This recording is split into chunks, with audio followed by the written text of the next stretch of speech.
عليكم ورحمة الله وبركاته. أهلا بيكم في مطبخ فاطمة حبيب. قبل ما نبدأ الكلام نصلي على الحبيب. اللهم صل على سيدنا محمد وعلى آل سيدنا محمد صلى الله عليه وسلم. آه قبل ما ندخل في وصفتنا، عايزة أقول عايزين ندعي لإخواتنا في فلسطين. عايزين ندعي لهم إن ربنا ينصرهم ويثبتهم ويقويهم ويعينهم. ربنا سبحانه وتعالى بيدي البلاء على قد التحمل، وهم فعلا يعني متحملين بجد اللي محدش يقدر يتحمله. عندهم قوة إيمان جامد. يعني الست الفلسطينية بتربي ولادها من صغرهم على التحمل، على اللي هم فيه. ربنا يعينهم يا رب ويشد أزرهم يا رب، يقويهم. هم محتاجين مننا الدعاء، يا ريت كلنا بجد. اخواتي اصدقائي في القناه وكل اللي بيتفرجوا وبيشوفوني وبيشاهدوني، الدعاء امان عليكم. ندعي كلنا ان شاء الله ربنا هيقبل منكم باذن الله نصر قريب. وهو واحنا عندنا حسن ظن بالله ان ربنا سبحانه وتعالى عند وعده ان هو هينصرهم باذن الله. ندخل بقى ايه في الوصف. طبعا احنا الدنيا ماشيه والحياه سايره، وهناكل وهنشرب وادينا عايشين، وربنا المستعان يا رب يعين كل واحد على اللي هو فيه. النهارده هعمل تورتة الميفي. تورتة الميفي سهلة جدا، ما فيهاش أي حاجة. هي عبارة عن رقائق كده من الميفي، بتيجي جاهزة. وإيه هي طبقات كده بتتباع. هما بيجي ديسك كده فيها بيبقى عبارة عن 3 طبقات. عايزة تعملي التورتة طبقتين، ممكن تعمليها طبقتين، وعايزة تعمليها 3 تعمليها. هو ديسك كده في ايه اللي هو الرقائق دي. دي بتيجي من عند اي واحد بيبيع مستلزمات حلواني، او في العتبة في شارع الجيش. يعني هي متوفرة، يعني مش ما هي صعبة. هنبدأ نعمل بقى الكريمة. انا بحط كريم باستري على كريم شانتيه. كريم باستري بيدي طعم حلو قوي قوي للتورتات. انا بحب اخلط الاتنين مع بعض. نيجي بقى واحنا بنعمل الكريمه. دلوقتي بقى احنا بنحضر الكريمه. هنحط ربع كيلو كريم شانتيه على كريمه باستري. نص باستري ونص كريم شانتيه. 125 باستري و125 شانتيه كريم شانتيه. عليهم نص كوبايه سكر، علشان كريمه الباستري فيها الباستري فيها سكر. عليهم معلقتين كبار لبن بودرة. انا بضرب بميه، احط كوبايه ونص ميه متلجه. طبعا انا عارفه المقدار. طب بحط براحتي. هضرب من كوبايه ونص لكوبايتين الا ربع. بسم الله الرحمن الرحيم. انا هضرب بقى عشان ما اعملكوش ازعاج وهيجي لكم بعد ما كده. هضرب حوالي 3 دقايق كده. انا خلاص ضربتها. انا عايزاها بالقوام ده. خلاص كده انا عايزاها شايفين القوام. انا عايزاها كده تقيله كده. بس كده بقى هنيجي بقى نجلس التورتايه. دلوقتي بقى احنا هنسوي ال3 طبقات دول عشان يعني يبقى مظبوطين. هنعمل بقى؟ بسم الله الرحمن الرحيم. هنجيب سكينه ونحاول بالراحه كده، لان يعني مش عايزه اقول لكم ان هو حساس جدا. اهو نسوي بالراحه جدا وناخد الاطراف بس كده. ايوه كده. وبرده الناحيه دي كده هنسويها. نحاول نظبط بس كده. انا متهيألي الناحيه دي حتى مظبطه. دي حاسه ان هي مظبوطه عندي. بس هناخد برضو اهو.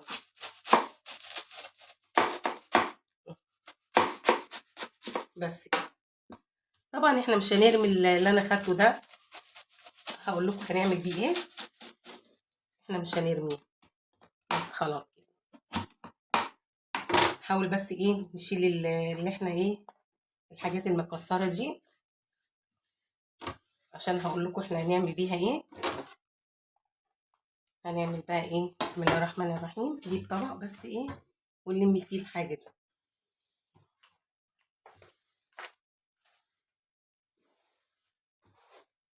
احنا هنستعملها دلوقتي برضو، هتشوفونا هنعمل بيها يعني. هنعمل بقى ايه ديت، هنكسرها بس هوريكم بعد كده هنعمل بيهم. هنشيل طبقة طبقة. بسم الله الرحمن الرحيم، بالراحة خالص. طبعا هنا عايزة تتساوى برضو، هنا مش مظبوطة، اسويها برضو. الله اعظم العزة الله. زين المغرب. يا رب انصر اخواتنا، يا رب انصر اخواتنا، يا رب يا رب انصرهم يا رب، يا رب ان شاء الله نصر قريب ان شاء الله. هنا كده هي دي مظبوطة شوية، على قد ما نقدر نسويها وبالراحة خالص، عشان دي رقائق خالص يعني، دي مش مستحملة يعني. تشيل دول كده بس كده. ناخدهم برضو كده في طبق، واقول لكم احنا هنعمل ان شاء الله بيهم ايه. خلاص كده، خلاص هي كده اتساوت، عشان هي طبعا ايه خوذة سجاط السجاط بقى. هنعمل ايه بقى؟ هناخد اول طبقة بسم الله الرحمن الرحيم، ونشوف بس الطبقة المتساوية حلوة قوي قوي، عشان نخليها ايه في الاخر. الطبقة دي مكسورة اهي، مكسورة دي هنحطها في النص، شايفين؟ ما يجراش اي حاجة، المكسورة دي نحطها ايه في النص، نخليها برضو كده. ناخد بقى اول طبقة نحطها، عشان ايه هنبتدي بقى ايه نجلس. هنبتدي ايه نجلس، هنحط بقى الطبقة دي كده ماشي.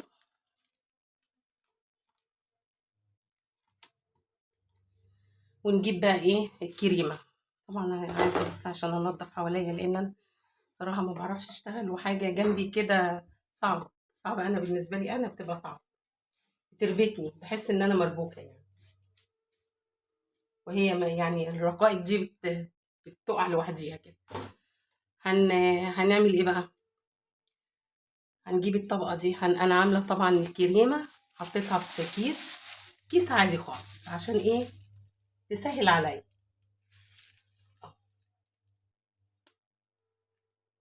اروح اجي كده، بدل ما اقعد يعني اعمل كده تسهل عليا.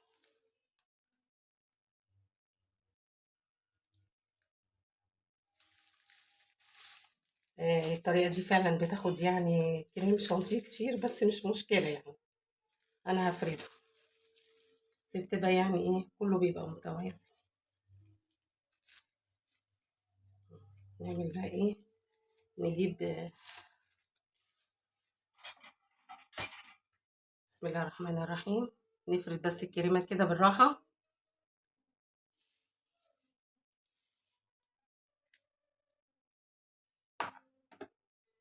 نجيب كيس تاني انا فاتحاه،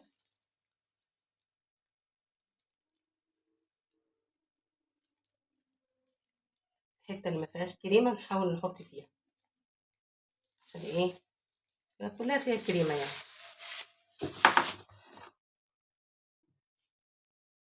نجلس بالراحة كده.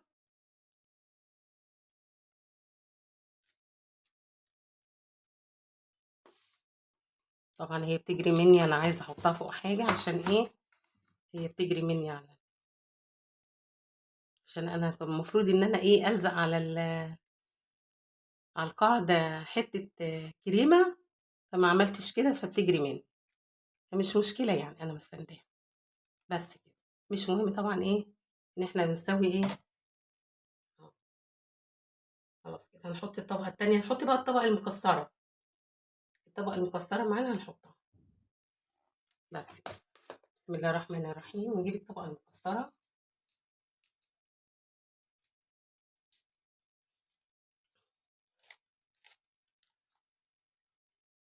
ونظبطها. طبعا هي هتلزق مع الكريمة يعني، نحاول نظبط كده ونعمل برضو نفس الايه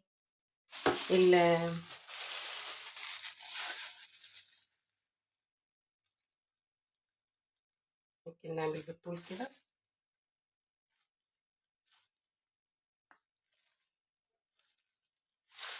مش عايزه اطول عليكم الفيديو، يعني ايه، انا هكمل دي كده نفس الطبقه دي وهكملها وايه وهفردها برضو، هجلسها زي ما انا وريتكم كده، هجلسها اهي نفس الحكايه. مش عايزه بس اطول عليكم الفيديو.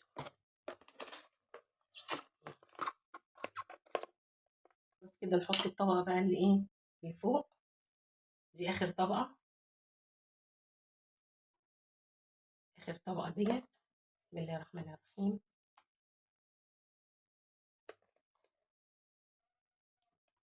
نحاول نجلس بقى،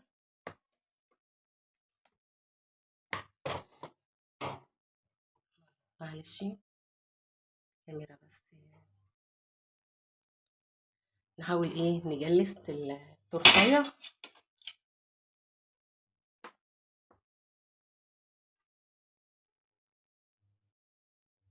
كنت هعملها بس قلت لا لا، يعني ايه عشان تشوفوها معايا بس. هي سهلة جدا مفيهاش حاجة خالص، يعني تعمل في 10 دقايق، مش عايزة اقول لكم اقل من كده كمان.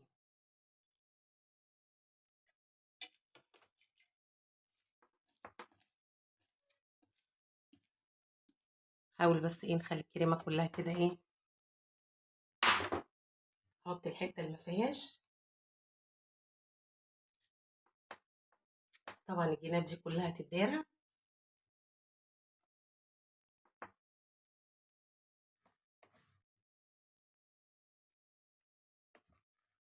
تورته سهلة جدا للمبتدئين، يعني المبتدئين اللي عايزين يعملوا تورته يعملوا تورته الايه الميفيل،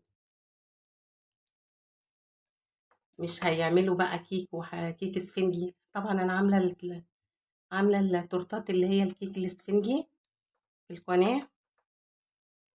بحاول اخد الحاجه اللي هي يعني الحته اللي فيها احط في الحته اللي ما فيهاش. بس خلاص، يعني هي ايه مش لازم اسويها قوي، لان انا لسه هحط طبقه تانية ايه. على فكره ممكن المي فيه يتعمل بمربى. طبعا انا ايه برضو دي مش يعني مش لازم تتساوى، انها تتدارى. هقول لكم هتتدارى دلوقتي كمان. ناخد بقى حته كمان، الحته دي فاضيه. انا بعوصل بس كده خلاص. انا كده مش عايزه ايه تاني، خلاص كفايه. بس كده خلاص.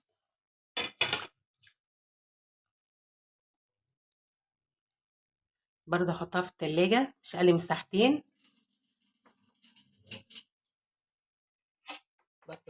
الجوانب هقول لكم بقى هتتدرى ازاي. خلاص كده انا كده جلستها. هداري بقى الجوانب ازاي، هقول لكم هعمل ايه. بسم الله الرحمن الرحيم. طبعا الميفيل اللي انا شيلته اهوت بكسره كده. شايفين سهل خالص اهو، ده كله شايفينه اهو. بس كده خلاص. هعمل ايه بقى، همسك ممكن اضيف عليه على فكره قطع شوكولاته، ممكن اضيف عليه قطع شوكولاته وممكن احطه كده، يعني ممكن اضيف عليه قطع شوكولاته اهو. شايفيني بعمل ايه، باجي على الجوانب كده كده واقوم ايه حاطه ايه الحاجات دي. طبعا انا ما عنديش معدات للتورتات قوي، يعني ان انا بعمل بايديا كده كل حاجه، بس طبعا مفيش اي مشكله اهو.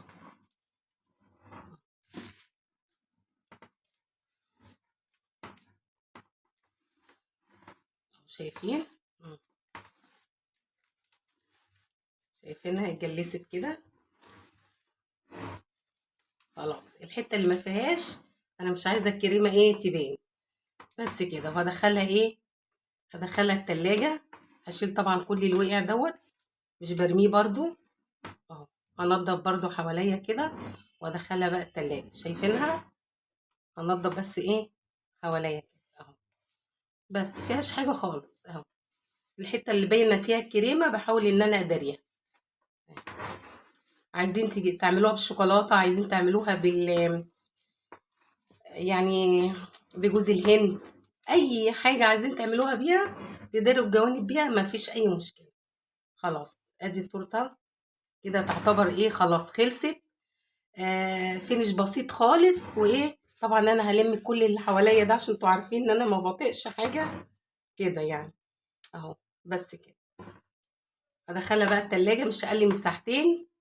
وايه ونيجي بقى بعدين نشوف هنعمل ايه. دلوقتي انا طلعتها من التلاجة اهي. ايه هنحط بقى عليها المربى. بسم الله الرحمن الرحيم.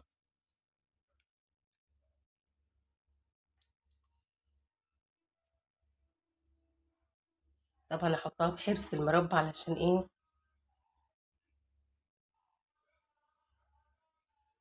علشان الكريم شانتيلي تحتيها. على فكرة يعني احيانا يعني ممكن ما تحطيش الكريم شانتيه، بس طبعا تبقى احلى طبعا. اوزع بس عليها المربى كده.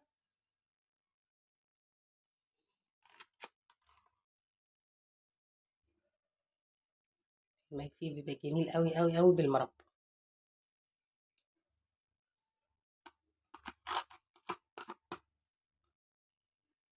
اوزع عليها كويس.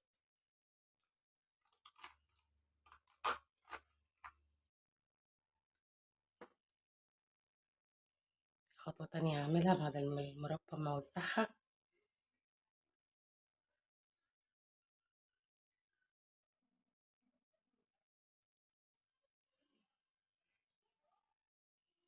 خلاص كده المربى اتوزعت.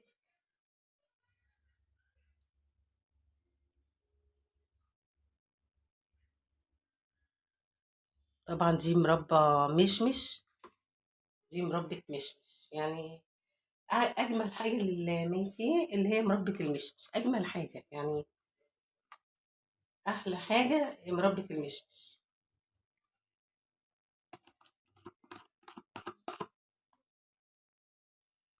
هنعمل بقى ايه خطوط. خلاص كده، بس خلاص كده هنعمل بقى خطوط.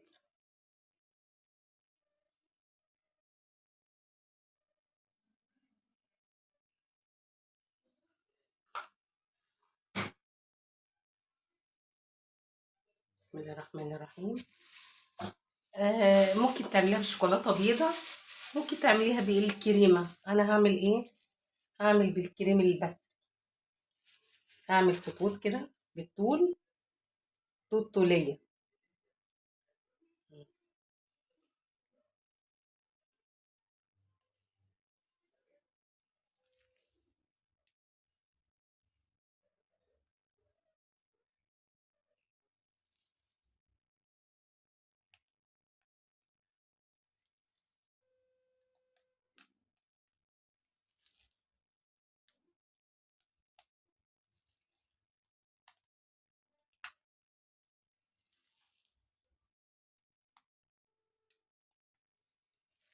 هاجي برضو ايه، عندي شوكولاتة.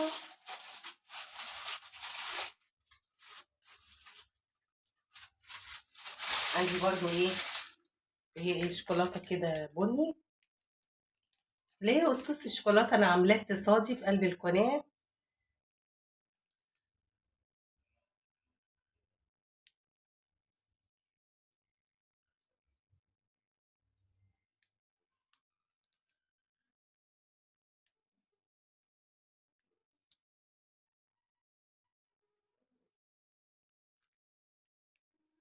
تدي منظر جميل جدا.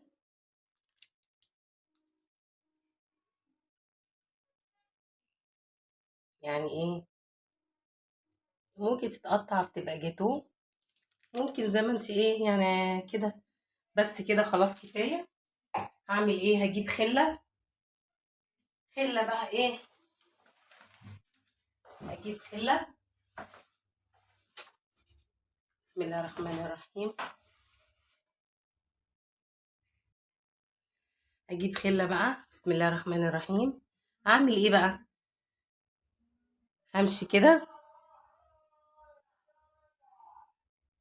مره بالطول وارجع امشي كله اهو كده. طبعا ايه، بمسح الخله. كل ما بعمل بمسح الخله.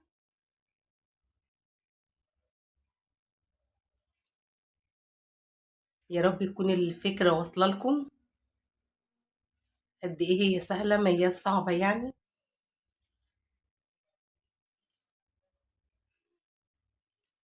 باجي اعمل ايه بقى تاني؟ انا مشيت كده، هرجع بقى تاني كده.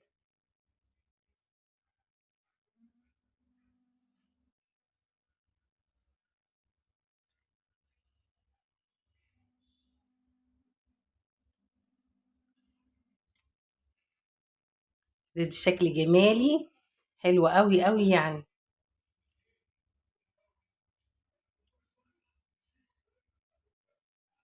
شايفين؟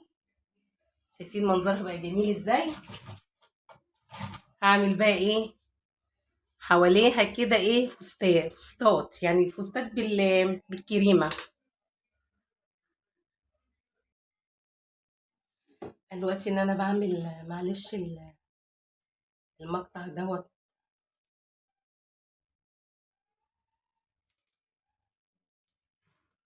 بعمل عباره عن ايه، وردات صغنونه كده يعني.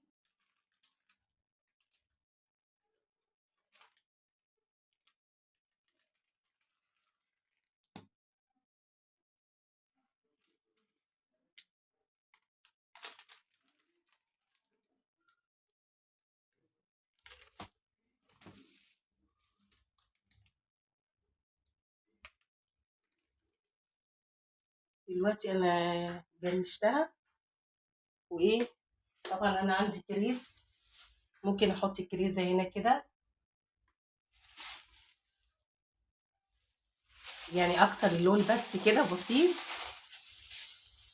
واحط برضو كريزايه هنا عشان بس اكسر اللون.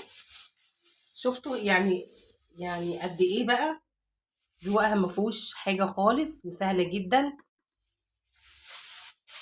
يعني، سهل جدا. هنا بس كده بكسر بيها اللون بس مش اكتر. مش عايزين حاجات شغل كتير خالص اهو، بس كده. مش عايزه اي حاجه اكتر كده. هي بقى جميله جدا. انا كنت هحط طبعا، عندي شوكليت كده، كنت هحط كده يعني حاجات. انا قلت لما فيش داعي يعني كنت هعمل كده. بس بصراحه قلت يعني خلاص كفايه يعني.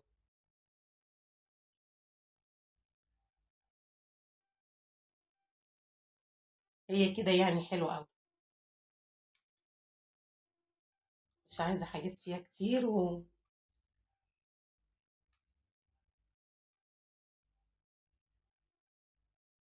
كده حلوه. مش عايزين شغل كتير فيها. بس انا ايه، عاجبني ان انا ما اقعدش ايه ازوق فيها كتير. بس ممكن بقى لو عايزين مثلا هنا في البراويز تحطوا حاجات كده شوكليت عندكم حاجة. بس انا مش عايزة بصراحة ايه. ممكن احط عندي شوكليت اهو، ممكن احط هنا كده.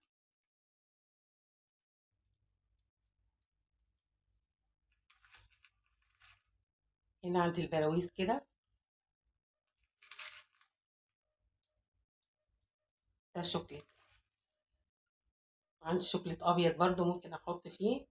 بس انا مش عايزة بقى بصراحة كده كده.